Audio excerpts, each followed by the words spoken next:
بسم اللہ الرحمن الرحیم۔ شروع کرتا ہوں اللہ کے نام سے جو بڑا ہی نہایت رحم اور کرم کرنے والا ہے۔ بے شک اللہ ہمارے دلوں کو جانتا ہے۔ رسول کریم صلی اللہ علیہ وسلم کی بارگاہ میں ایک شخص آیا اور آ کر بیٹھ گیا اور رسول کریم صلی اللہ علیہ وسلم سے عرض کرنے لگا۔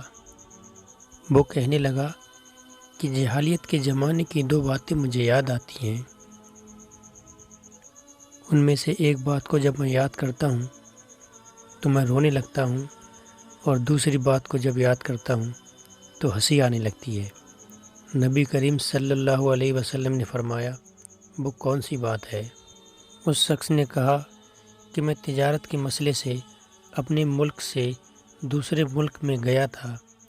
تب میری بیوی حاملہ تھی اور مجھ سے کہہ کے گیا کہ اگر تمہارے بیٹا ہو تو اس کی خوب دھوم دھام سے ولادت کا دن منانا اور سارے بستی والوں کی دعوت کرنا، اور اگرچہ بیٹی ہو تو اس کو دفن کر دینا۔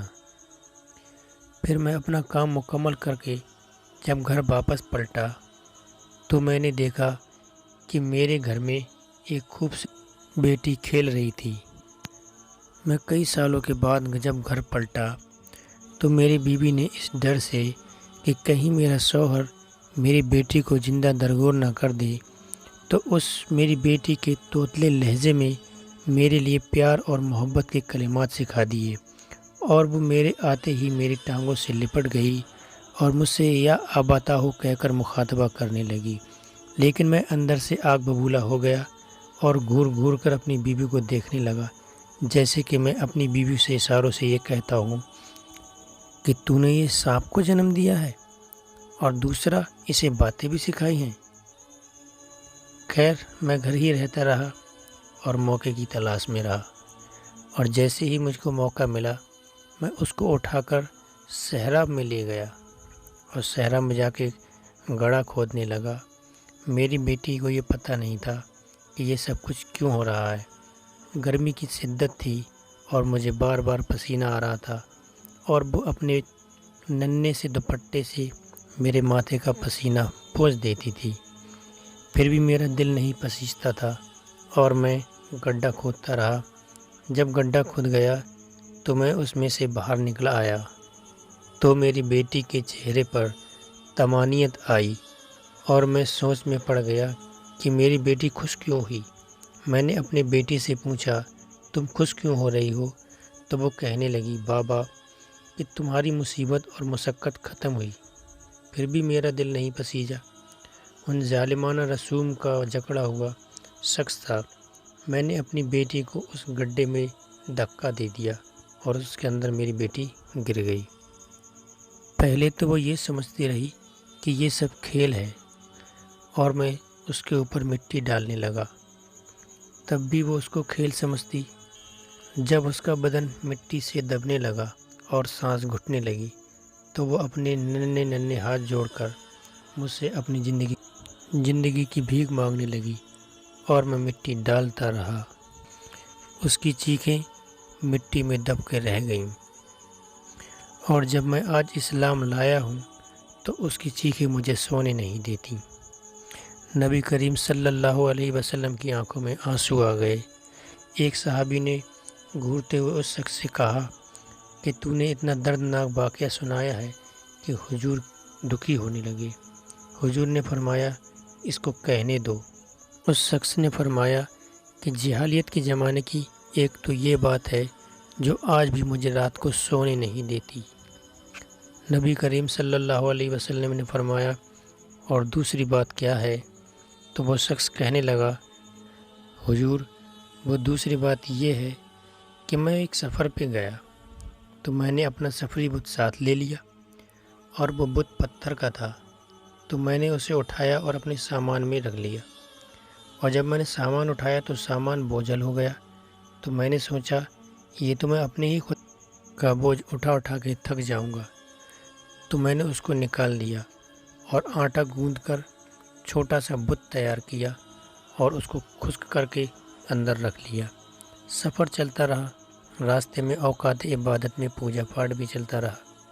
میں نے جتنے دنوں کا سامان اپنے ساتھ لیا تھا، سفر میرے اندازے سے ان دنوں سے 2-4 دن اوپر چلا گیا، اور میں نے جو اپنے ساتھ کھانے پینے کا سامان لیا تھا وہ بھی ختم ہو گیا تھا۔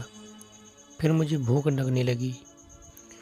پھر 1-2 دن تو میں نے بھوک برداشت کی، اور پھر برداشت کے باہر کام ہو گیا، اور میں نے مجبور ہو کر اپنے خدا کو نکالا اور اس کو پتھر پہ رکھ کے کوٹا، اور اس میں پانی ملایا اور اس کو گوندھ کر پھر روٹی پکائی، اور پھر کھاتے ہوئے بولا، اے میرے خدا، اب کام نہیں آئے گا تو کب کام آئے گا؟ اب تو بھوک سے میری جان بھی نکلی جا رہی ہے۔ یہ وہ واقعہ ہے جو میں آج بھی یاد کرتا ہوں تو میری ہنسی نہیں رکتی۔ میں کیسا شخص تھا کہ ایک بے کس مجبور جو اپنے پجاری کو یہ بھی نہیں کہہ سکتا کہ میں آخر تیرا خدا رہا ہوں، کم سے کم مجھ پہ تو ترس کھاؤ، جو مجھ سے اپنے دکھ کی کہانی بیان نہیں کر سکتا، وہ میرا معبود تھا۔ یہ واقعہ جب مجھے یاد آتا ہے تو میری ہنسی نہیں رکتی۔ اگر آج نبی کریم صلی اللہ علیہ وسلم کی جلوہ گری نہ ہوتی تو آج پتھروں اور درختوں کی پوجا کرتے ہوتے۔ یہ میرے حضور نے آ کے بتایا کہ یہ تیرے معبود نہیں ہیں، یہ تیری دہلیز کے نوکر ہیں، بلکہ میں تو یوں کہوں گا، خیر کی قدریں جہاں کہیں بھی ہیں، کسی کفار کے معاشرے میں ہیں، لیکن وہ پھوٹتی میرے حضور کے قدموں سے ہی ہیں۔ یہ تو میرے حضور تھے جنہوں نے آ کے کہا کہ بیٹیوں کو قتل کرنے والوں سنو، میری بیٹی فاطمہ میرے جگر کا ٹکڑا ہے۔ جب بیٹیوں کو زندہ درگور کر کے باپ فخر محسوس کرتا تھا، اس زمانے میں میرے حضور نے اپنی بیٹی کو اپنے جگر کا ٹکڑا بتایا، اور حضور نے فرمایا کہ جو 2 بہنیں یا 2 بیٹیاں اللہ کی رضا کے لیے تربیت کر کے پروان چڑھا کے ان کا نکاح کر دے تو کل قیامت کے دن وہ میرے ساتھ ایسے ہوگا جیسے میرے ہاتھ کی 2 انگلیاں۔ وہاں ایک شخص کھڑا ہوا اور کہنے لگا کہ حضور جس کی 2 بیٹی نہ ہو وہ؟ تو حضور نے فرمایا اس کو بھی یہی اعزاز ہے۔ تو کہاں تو بیٹیاں زندہ درگور کی جا رہی تھیں، اور یہاں جس کی 1 بیٹی ہے وہ آرزو کر رہا ہے کہ میری 2 بیٹی ہوتی۔ تو یہ تھی تبدیلی، یہ تھا حضور کا لایا ہوا دین۔ حضور کی تشریف لانے کے بعد ہی بیٹیوں کو عزتیں اور شہرتیں ملی ہیں۔